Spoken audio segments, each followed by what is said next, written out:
Boa noite, irmãos. Boa noite. Cumprimento todos com a paz do Senhor Jesus. Amém.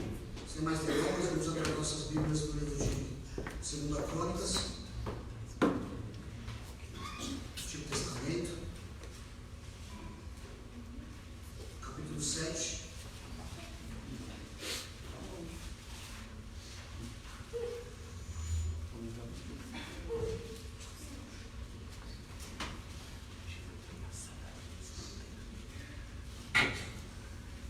Verso 14, o texto diz assim: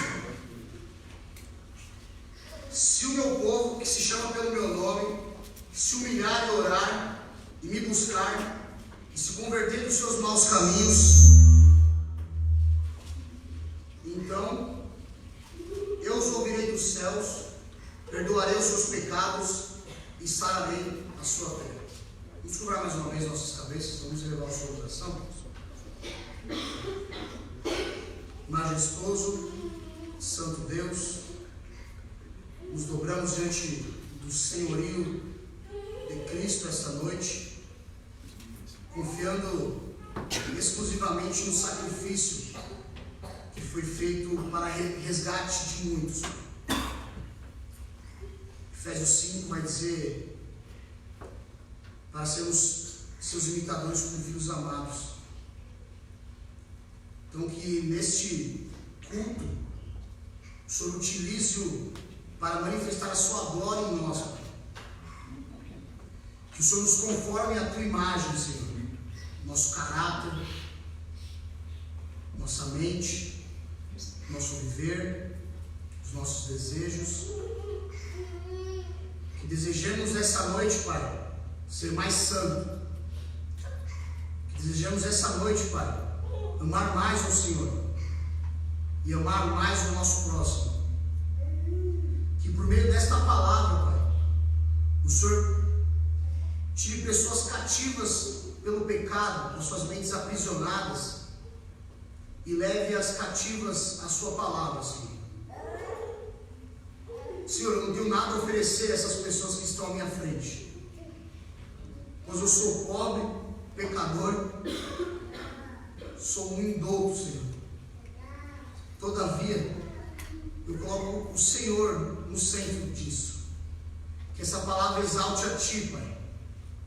Que essa palavra revele a Sua glória essa noite para nós. Senhor Jesus, muito obrigado por tudo. É o que eu oro em nome dele. Amém. Irmãos, como é de conhecimento de alguns que estão vindo, que vêm mais frequentemente na escola dominical, ou outros que provavelmente receberam uma revista, nós estamos estudando acerca de revitalização, ou, usando um sinônimo, reavivamento. Quando eu conversei com o presbítero Daniel a respeito da revista, ele disse que foi decidido em conselho a escolha dela. Eu fiquei muito alegre com isso, com essa notícia. E Deus tem me dado a oportunidade de dar algumas aulas dela, e eu vi quão proveitosa é o conteúdo, quão rico é o conteúdo dessa revista. A revista chama-se Apatia e Esfriamento. E nessa noite eu gostaria de tratar desse tema com os irmãos: reavivamento. Seus efeitos, suas causas, o que é o reavivamento? Se acontecer, como é que você vai saber que a igreja está avivada? Como a igreja deve se posicionar e aguardar o Senhor derramar o seu poder sobre a igreja?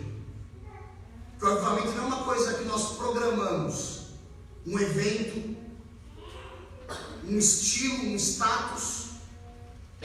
Avivamento, ele vem do céu. É o Senhor que determina quando ocorrerá o avivamento em determinada igreja. E o texto ao qual lemos é extremamente propício. O avivamento, tratando do conceito, ele significa se tornar vivo, ativo, incisivo, intenso, despertado. Uma pessoa avivada, uma pessoa que está ligada, ativa, animada. É nítido que ela está despertada para algo. No hebraico, essa palavra ela tem um significado de purificação. É um ato de uma obra de um agente ativo que transmite algo para um agente passivo. Por esse motivo que nós acreditamos, e a Bíblia nos ensina assim, que provém de Deus o avivamento. Gostaria de convidar os irmãos a abrir o Salmo 85. Salmo 85.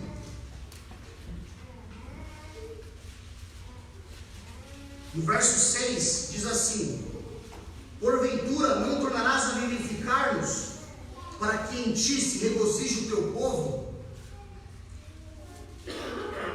Você vê uma oração de perdão a Deus nesse salmo.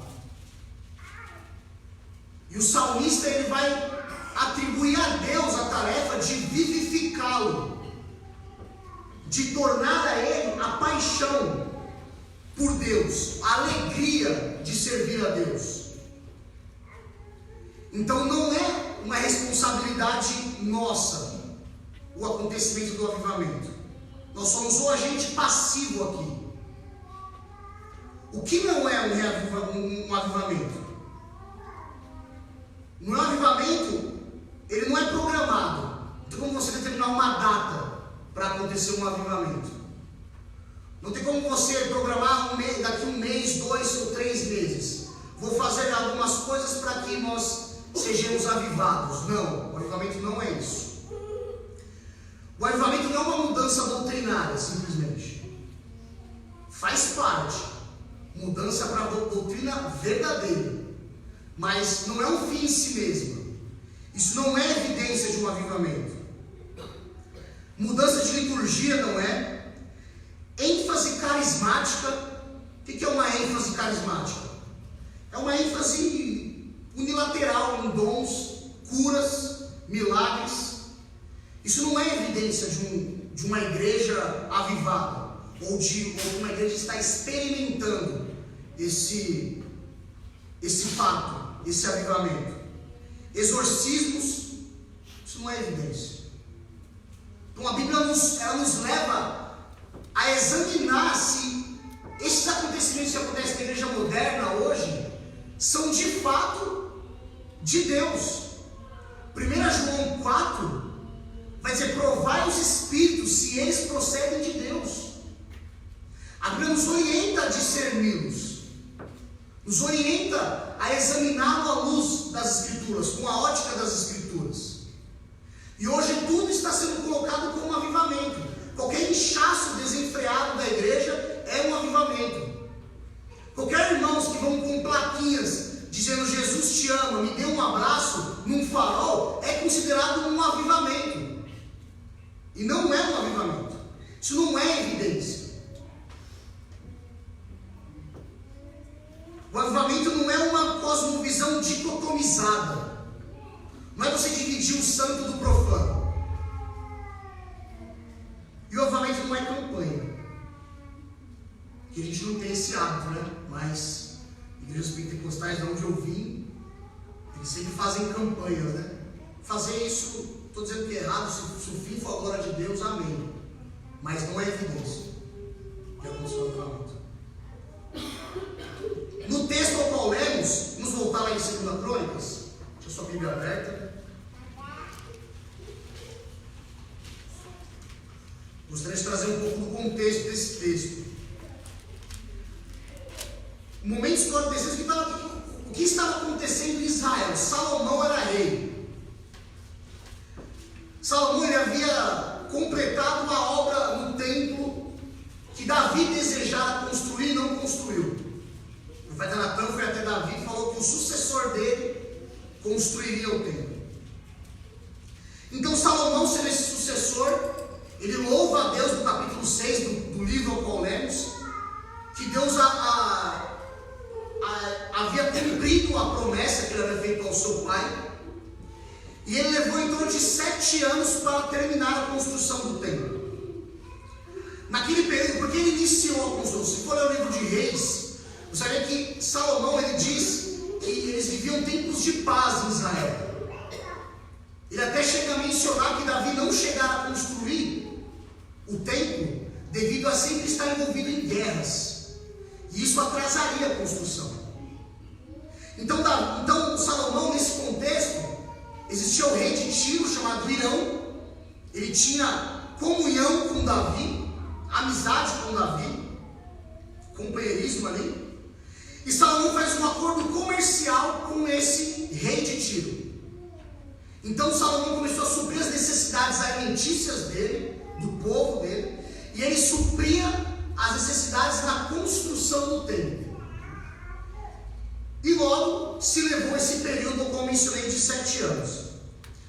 Israel vivia um tempo que a fama de Salomão estava se multiplicando por todo o Oriente, devido à sua sabedoria.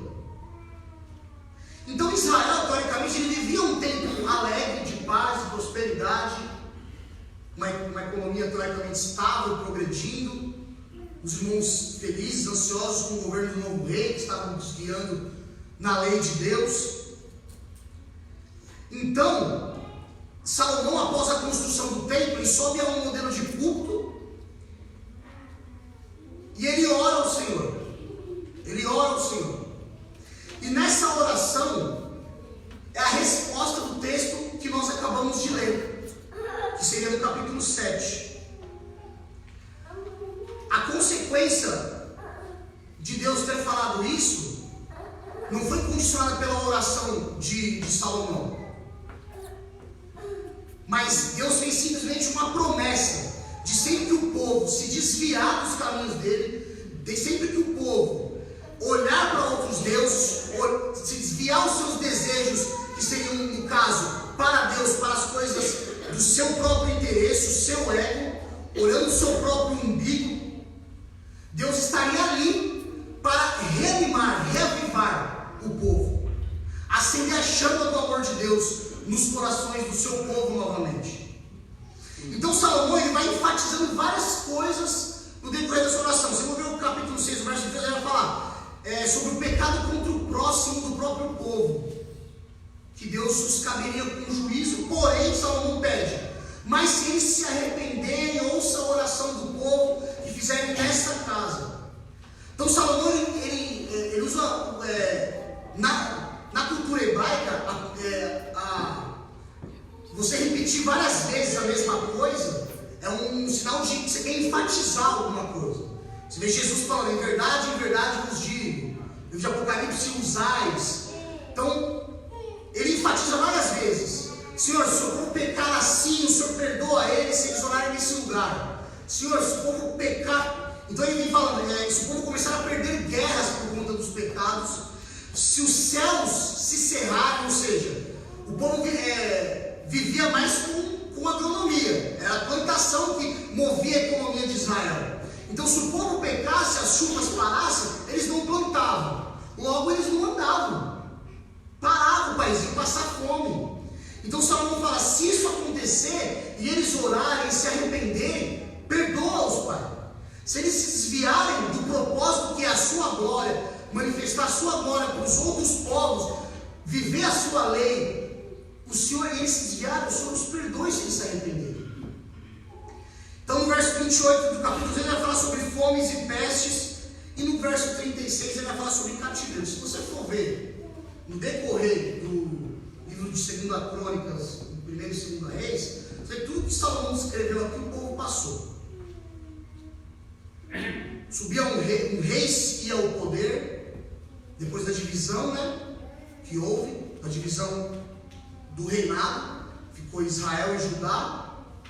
Então você sempre subia um rei que conduzia o povo a uma idolatria, conduzia o povo a falsos deuses, a cultura de necromantes, sacrificando crianças, cometendo os maiores pecados que você pode imaginar, porque nossa natureza é assim, nós achamos formas, meios, jeitos de pecar de formas e jeitos diferentes.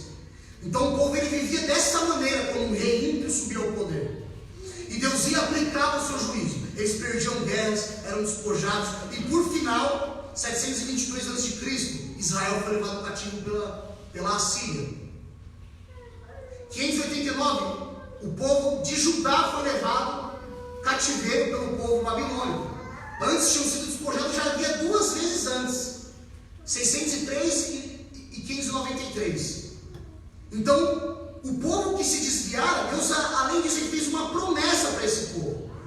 Porém, contudo, o povo não olhou para essa promessa.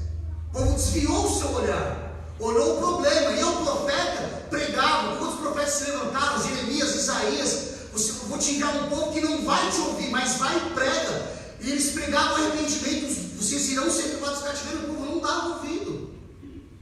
Não dava ouvido. Você vê isso no depois do relato de todos os profetas, anterior e depois posterior ao exílio.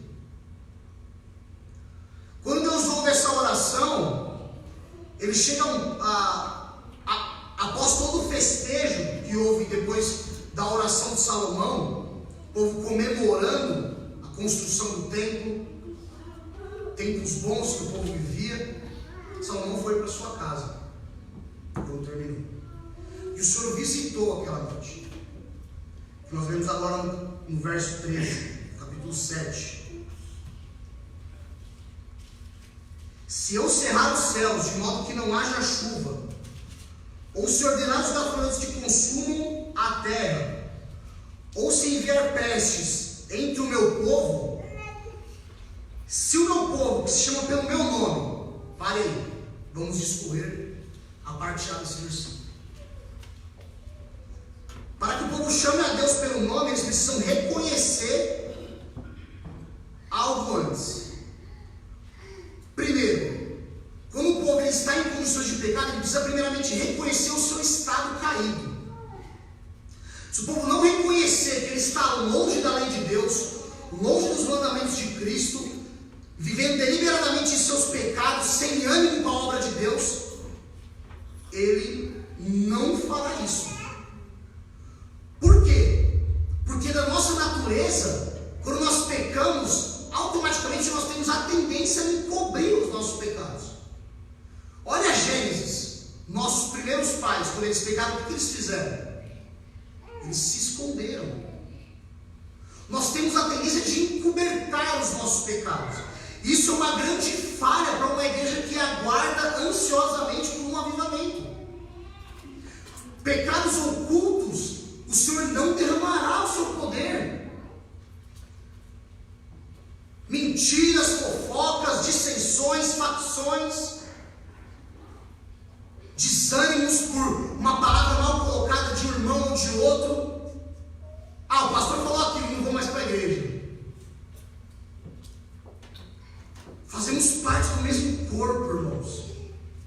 E Deus, Ele nos deu a promessa de derramar o seu poder sobre nós, de tal maneira que nós sejamos apaixonados por Deus, amemos a Deus com todo o nosso coração, com toda a nossa alma, que nós amemos as almas que estão perdidas. Agora, se nós não reconhecemos os nossos pecados, os mais ocultos e lá no íntimo do nosso coração, o Senhor não nos visitará dessa maneira. Quando eu falo de avivamento, eu não estou querendo dizer que o Espírito Santo está ausente da igreja, ele não está aqui, e o avivamento é ele aparecer. Não é isso. O Espírito Santo, eu creio que está no meio de nós. Nós cremos, não cremos? Só que o avivamento é uma maneira exaustiva de Deus despejar o seu Espírito. É uma maneira poderosa, é o dobro, é como se fosse algo superior, algo que hoje você ama a Deus de uma forma, mas você vai amar muito mais, meu irmão. Há uma diferença. O outro ponto que o povo vai clamar é o quê? É reconhecer, que ele fala, o povo chama pelo meu nome, que o nome do Senhor é santo. O que isso tem a ver? O que o nome do Senhor ser santo tem a ver? O nome na cultura hebraica está inteiramente interligado à pessoa. Quando você clama pelo nome de Deus, pelo nome santo de Deus, você clama pelo conjunto do que Deus é, pelo fato de você confiar em quem Deus é. Você reconhecer que o nome de Deus é santo, isso dita até a maneira como você é cristão. Porque Deus é extremamente puro. A santidade de Deus, ela eleva a pureza de Deus, a impecabilidade de Deus. A santidade de Deus, a W. Pink vai dizer no seu livro Os Atributos de Deus, que ela é o atributo dos atributos.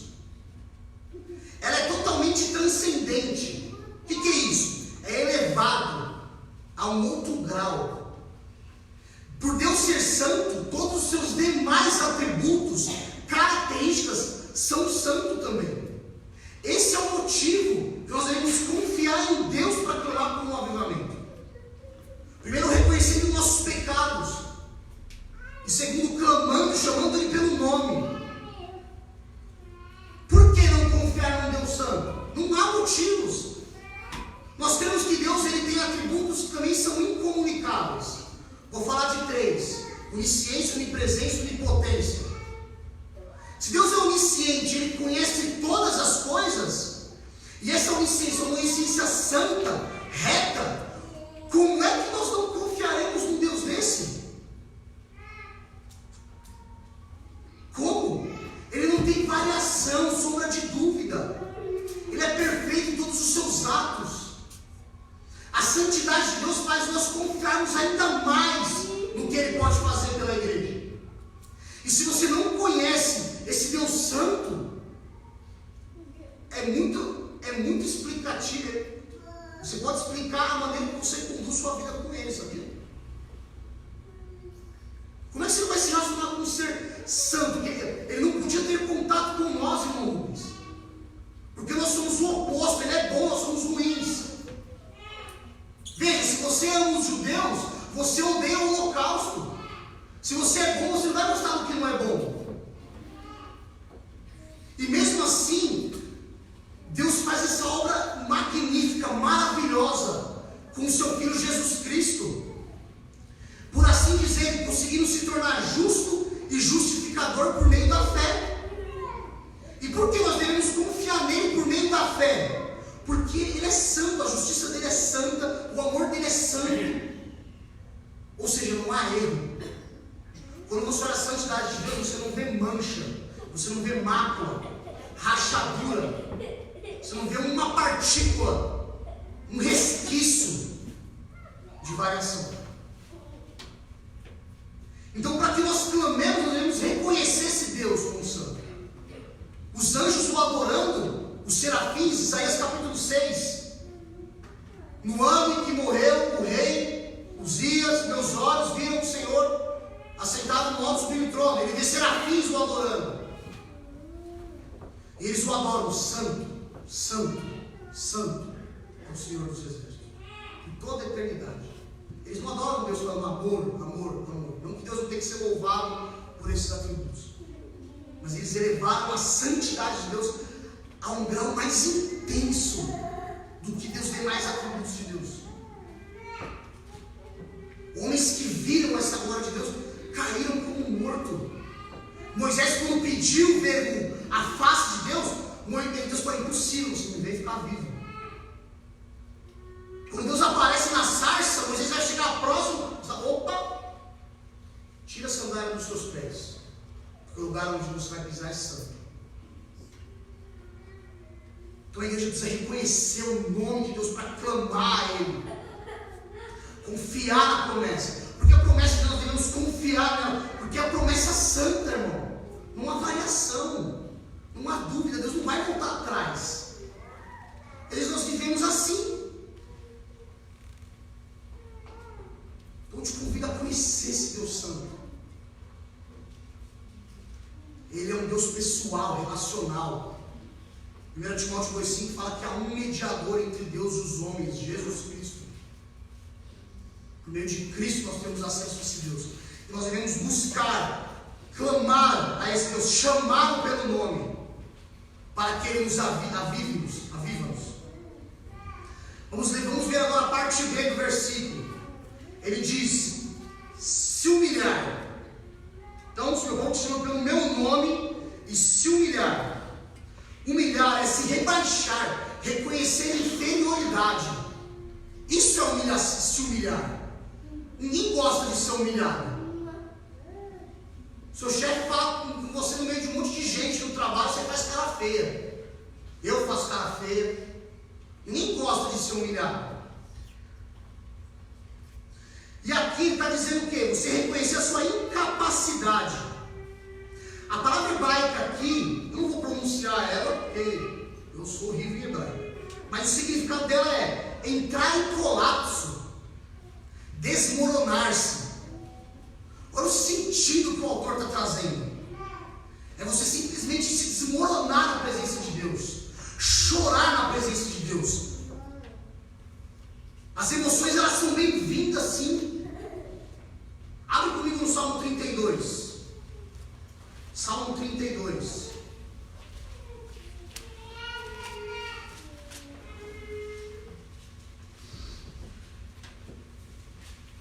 Verso 3 até o 5. Enquanto calei os meus pecados, envelheceram os meus ossos, pelos meus constantes gemidos todo dia, porque a tua mão pesava dia e noite sobre mim, e o meu vigor se tornou em sequidão e estio. Confessei-te o meu pecado, a minha iniquidade não mais ocultei. Disse, confessarei ao Senhor as minhas transgressões, e tu perdoastes a iniquidade do meu pecado. Veja a angústia do salmista. Ele eleva a sua angústia como os seus ossos estiveram fracos e a mão do Senhor pesando sobre ele. Ele leva o arrependimento a um grau, a se humilhar a um grau de dor física, irmão. Como você não chora em oração por um avivamento? Como você não chora em oração pela sua família que tem ímpios? Como nós não choramos em oração pelo nosso condomínio, pelo nosso vizinho, pela colega de faculdade, de escola, pelo seu amiguinho de escola, que você gosta de jogar videogame com ele? Como nós não fazemos isso, meu irmão? Como nós não fazemos isso por nós? Por que você acha que o conselho escolheu uma revista como essa? Nós estávamos como Ezequiel 37, vale de ossos secos. Nós precisamos reconhecer, olhar para trás, olhar os erros, olhar onde pecamos, onde tropeçamos e nos arrepender. E nos arrepender de nossos pecados, nos humilhar na presença de Deus. Joel 2,12, se você ver o texto, não precisa abrir.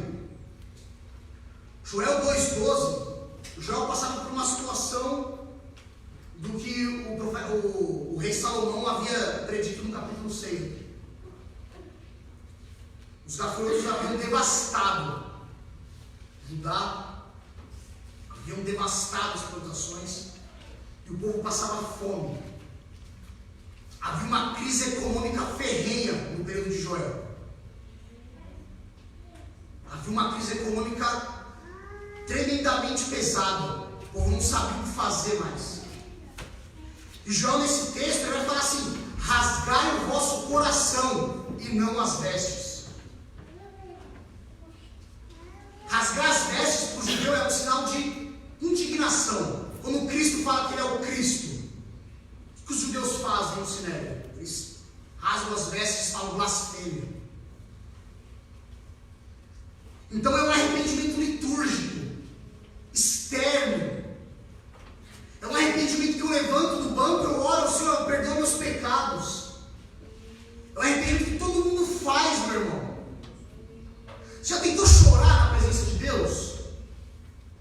Se derramar na presença de Deus? Vamos amar isso aqui, irmão. O avivamento ele toma todos. Nós estamos hoje de manhã, o avivamento ele é completo. Não é a SAF que é avivada e a UMP não é. Não é o PH que é avivada e o conselho não é. É o corpo inteiro, a igreja inteira. Todos são consumidos por esse amor. Todos são consumidos por esse desejo de ser santo. Todos. Sem exceção. Todos. E nós somos chamados a nos humilhar na presença de Deus. Humilhar humilhar-se. Humilhar-se. Voltamos ao texto.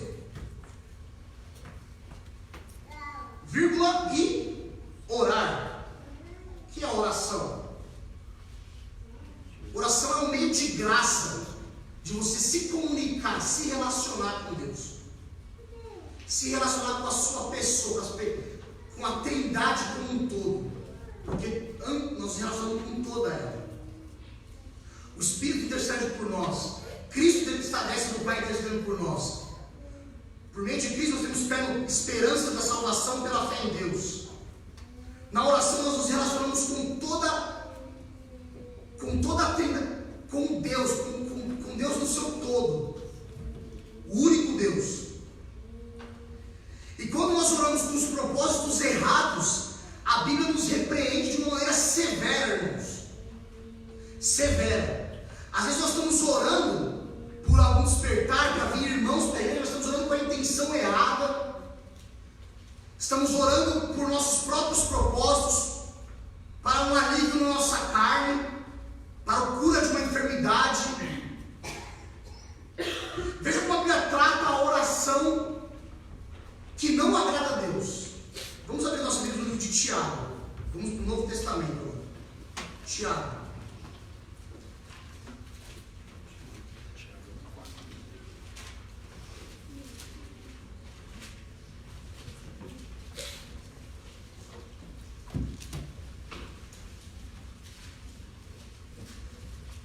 Livro de Tiago, capítulo 4.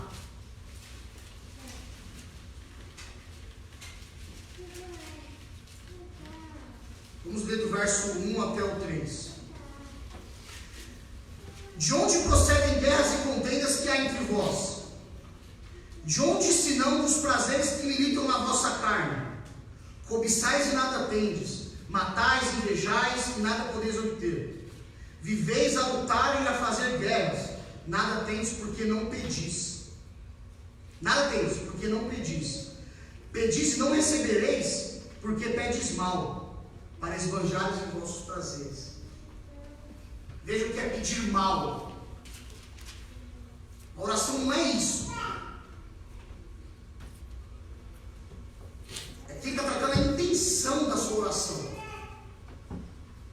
Qual é a nossa intenção quando nós estamos orando a Deus? É a glória dele? É o avanço do Evangelho?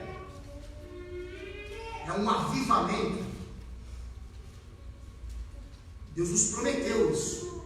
Nós pegamos esse meio de graça e usamos de uma maneira equivocada, sem conhecimento. Olha o que ele diz no verso 4. Como ele fala, como tu disse, que é uma declaração extremamente pesada. Infiéis, não compreendeis que a amizade do mundo é inimiga de Deus?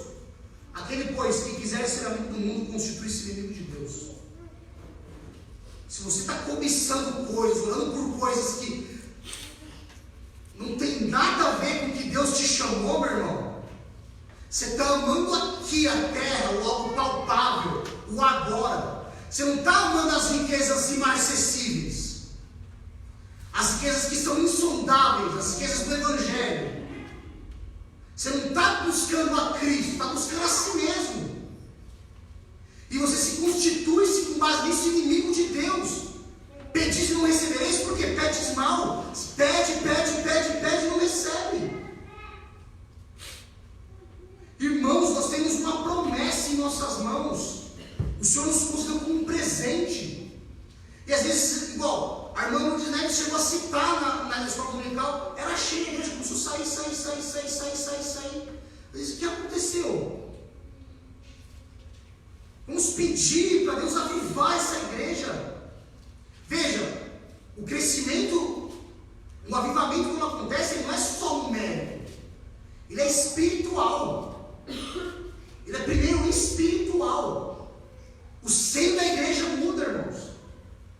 O coração da igreja muda. São irmãos do mesmo propósito, do mesmo raciocínio. Irmãos que são hospitaleiros uns para com os outros. É interno primeiro. E depois transferido para fora. É a paixão pelas almas. Homens são bêbados, drogados, prostitutas, adúlteros, os são eles vindo aqui, se arrependendo dos seus pecados. Se nós explorarmos 100, 150 anos para trás, nós temos dois grandes despertamentos.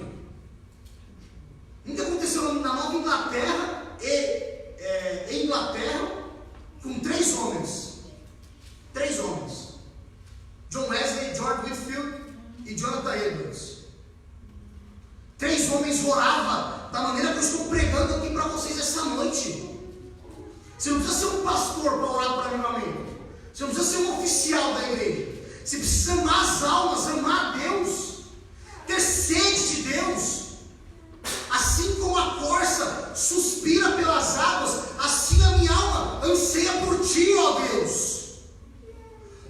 Se você estudar a corça, ela cheira, sente a brisa da água corrente a quilômetros, ela anseia, ela corre para aquilo.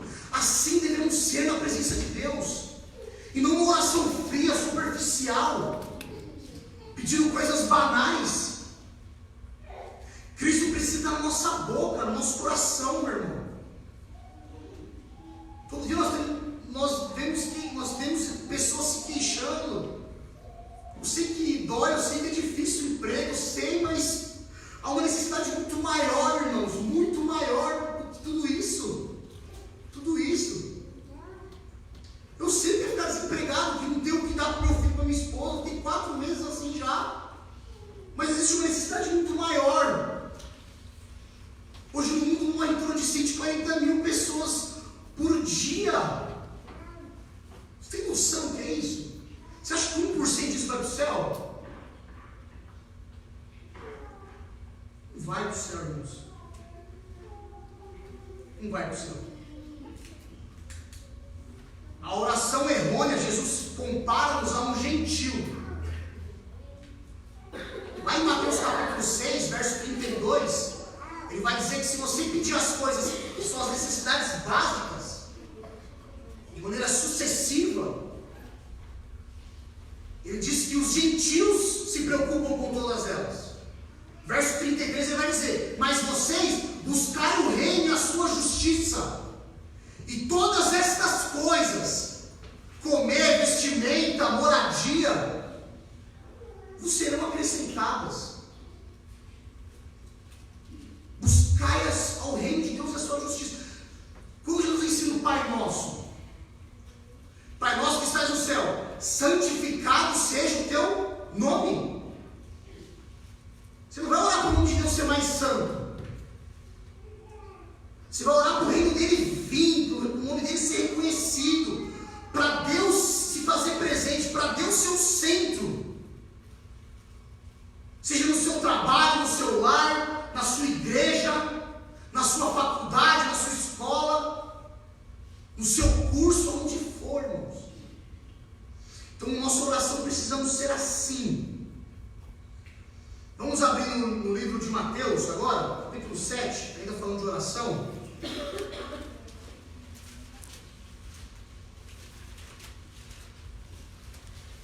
Olha porque nós devemos orar nesse propósito.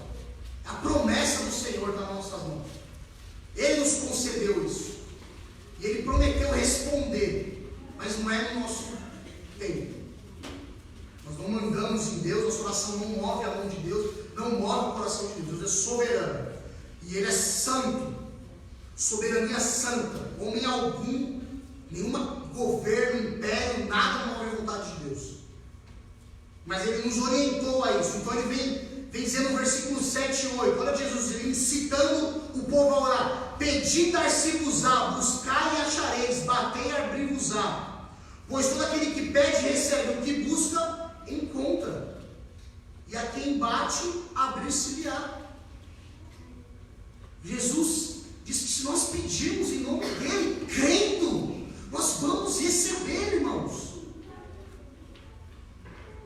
Nós vamos receber. Hoje você sai com uma responsabilidade desse culto. Responsabilidade de orar por um avivamento. De orar para que as janelas do céu se rompam. Que Deus derrame a sua graça de uma maneira exaustiva aqui. Que nós choremos juntos.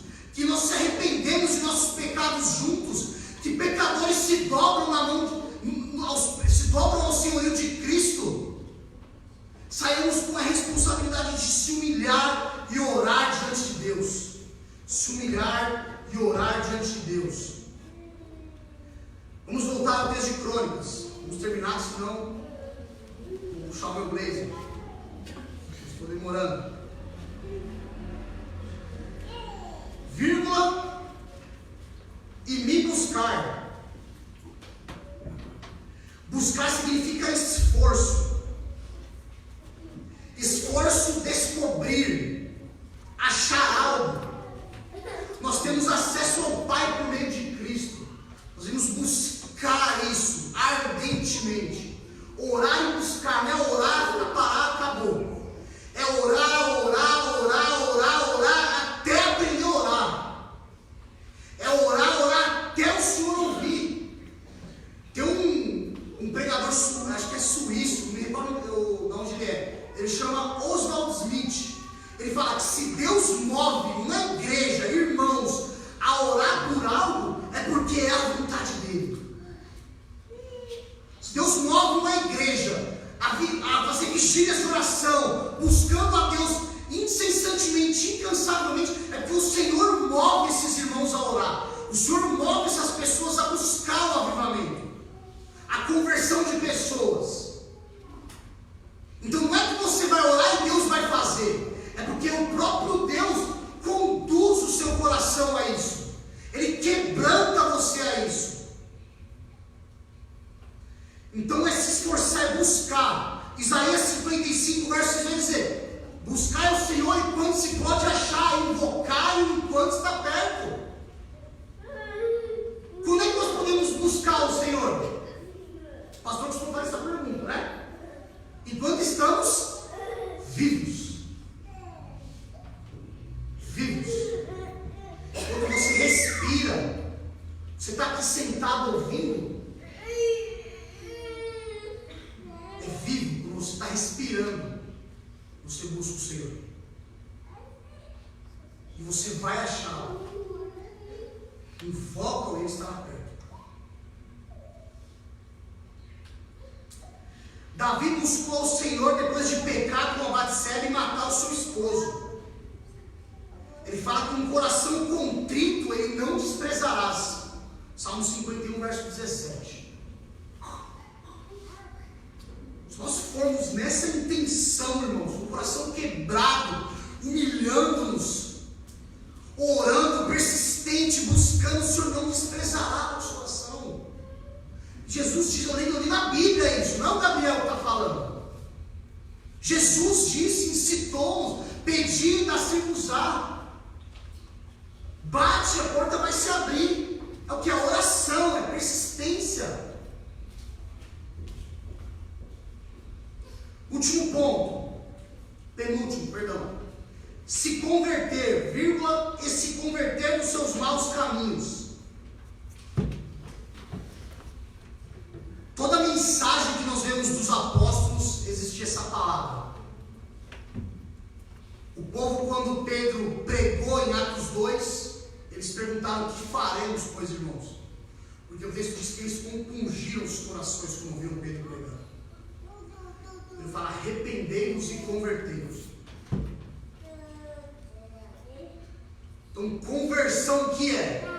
Até o dia que você está ouvindo essa pregação aqui que eu estou fazendo, você vivia de um jeito a respeito disso, um desdém de um tema tão oportuno e importante. Você vai mudar a sua maneira de você olhar isso. Quando você faz uma pista conversão, você vai de uma pista e vai para a outra, mão. Você muda a sua rota. Então, a partir de hoje, como eu disse, sai com uma responsabilidade. Quando nós nos converter dos seus maus caminhos, é pecado. Pecado. Se Deus ordena aos homens que se arrependam dos seus pecados, é porque isso é um empecilho. É um empecilho. Números 23, se eu me falha agora, diz que o pecado há de nos achar, irmãos. Por exemplo, você ocultar, ele vai ser revelado. Bíblia já diz isso em João. Devido às obras dos ímpios serem más, eles abominam a luz, porque ele vai revelar suas obras. A luz, ela mostra. O seu pecado se revela como se estivesse numa sala escura. E acende uma luz, você está numa sala toda espelhada. E você se vê todo sujo. A luz faz isso, ela revela todo o seu pecado.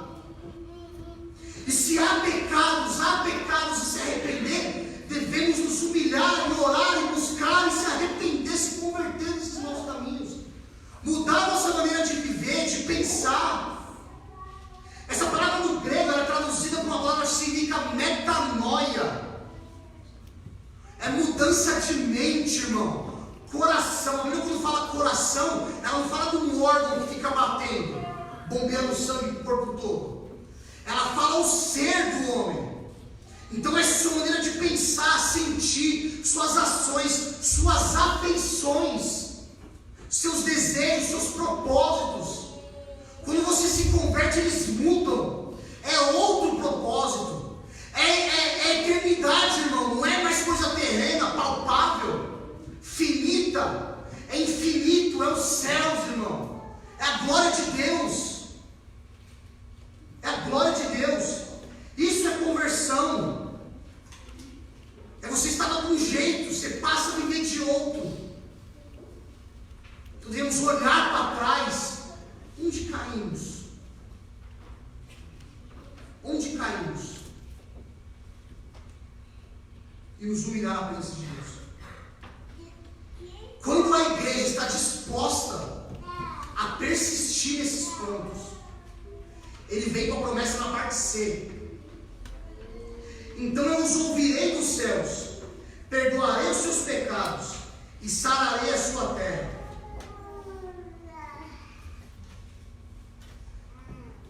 Ele vai perdoar os pecados. A igreja que está em pecado, doente, porque ele fala sararei, que é algo que está doente. Doente. Ele vai vir com o derramamento do Espírito. A doença, ela impede o alinhamento. Por quê? A doença, ela é o pecado. Tiago pregou na praça dizendo que o pecado, ele é o mal da sociedade. Não são 7 pecados capitais. É o pecado. Quando Adão e Eva pecou, todos os males possíveis de se pensar entraram na terra. Ao ponto de Jesus dizer que o mundo jaz no maligno. A ponto de Deus olhar dos altos céus, como diz Salmo 14, e não encontrar um justo, nenhum sequer. Não encontrar quem o entenda, não encontrar quem o busque. Romanos 3 vai dizer: todos se extraviaram, algumas se fizeram inúteis. Não há quem faça o bem, nenhum sequer. Preguei a última vez, lembra? Romanos 3:23. Todos pecaram e carecem da glória de Deus. Então o pecado faz isso, o homem carece do que ele deseja, do que ele precisa. O homem precisa de Deus. Deus é uma esperança dos homens. Quando diz cerrar os céus, eu tenho até medo de falar isso.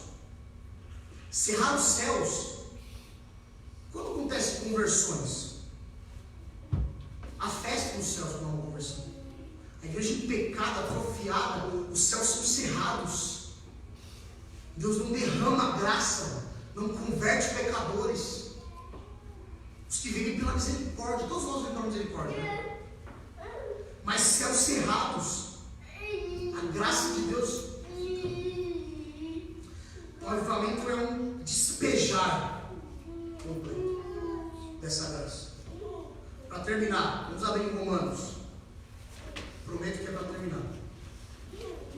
Romanos 13. Romanos 13.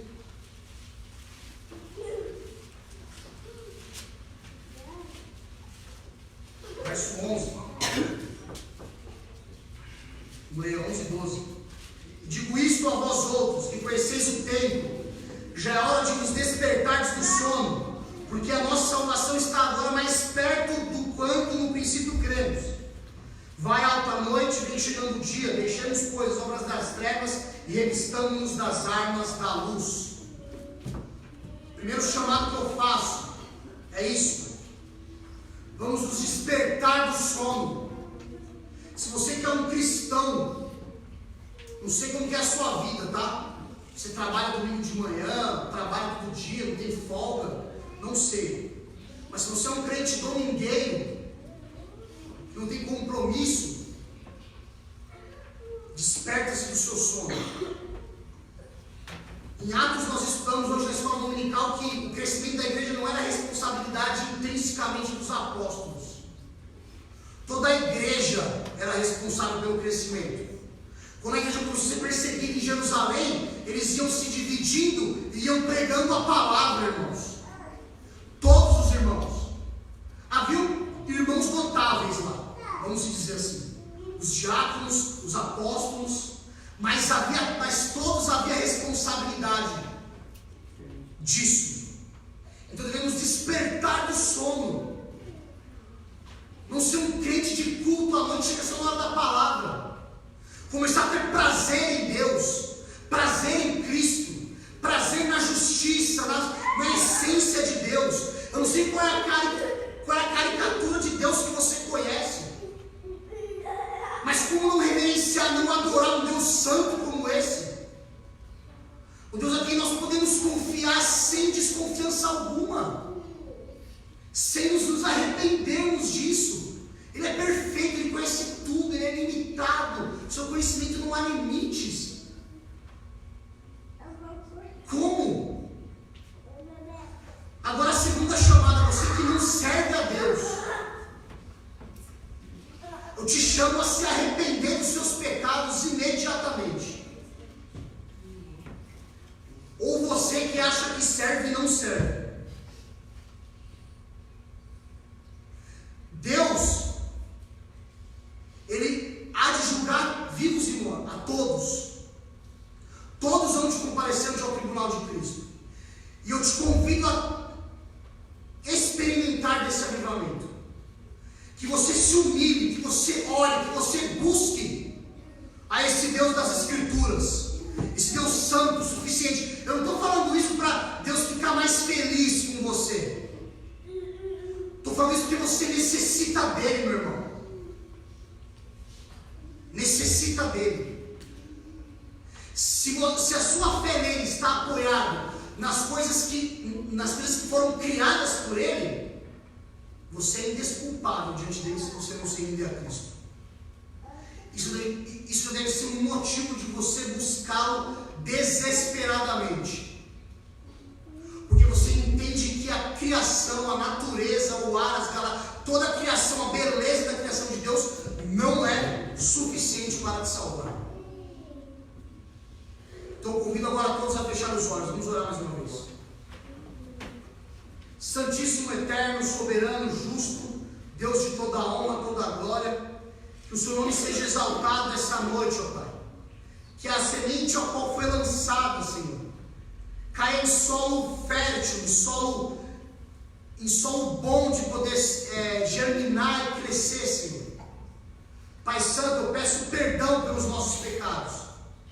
Perdão, Senhor, por muitas das vezes ter dificuldade de eu viver isso que eu estou pregando, Senhor.